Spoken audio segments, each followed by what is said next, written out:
नमस्कार दोस्तों, और आज बात करेंगे इंडिया चाइना ट्रेड रिलेशनशिप के बारे में। देखिए, इंडिया और चाइना दोनों ही एशिया की लार्जेस्ट इकोनॉमीज के अंदर इन्वॉल्व है और ये दोनों ही कंट्री एक दूसरे पे ट्रेड रिलेशनशिप के मामले में काफी हद तक डिपेंड करती है। बात करूं इंडिया की, तो देखिए इंडिया चाइना से इंपोर्ट करता है इलेक्ट्रॉनिक मशीन्स, इलेक्ट्रॉनिक इक्विपमेंट्स और ऑर्गेनिक केमिकल। और बात करूं इंडिया चाइना को एक्सपोर्ट क्या करता है, तो देखिए इंडिया चाइना को एक्सपोर्ट करता है रॉ मटेरियल, मिनरल रॉड्स और रॉ कॉटन।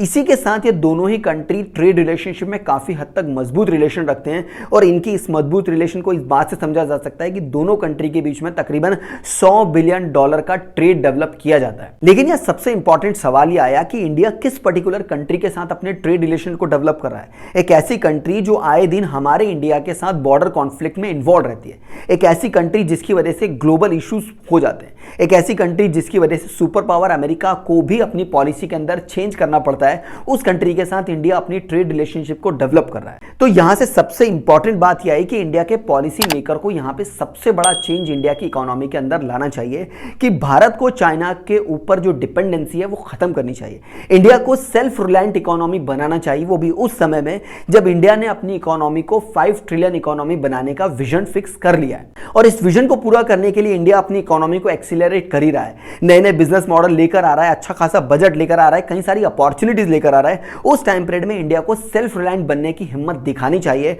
और चाइना के साथ अपनी डिपेंडेंसी खत्म करके ग्लोबल इकोनॉमी का इंटीग्रल पार्ट बनना चाहिए। और इस तरह से इंडिया अपनी इकोनॉमी को अच्छा खासा एक्सीलरेट भी कर पाएगा, 5 ट्रिलियन इकोनॉमी भी बना पाएगा और इंडिया को सेल्फ रिलायंट बना करके भारत को एक मजबूत इकोनॉमी की तरह खड़ा कर पाएगा। और इंडिया चाइना की इस ट्रेड रिलेशनशिप में और बॉर्डर कॉन्फ्लिक्ट में आप लोगों का व्यू पॉइंट क्या है, कमेंट करके मुझे अपनी राय जरूर बताइएगा।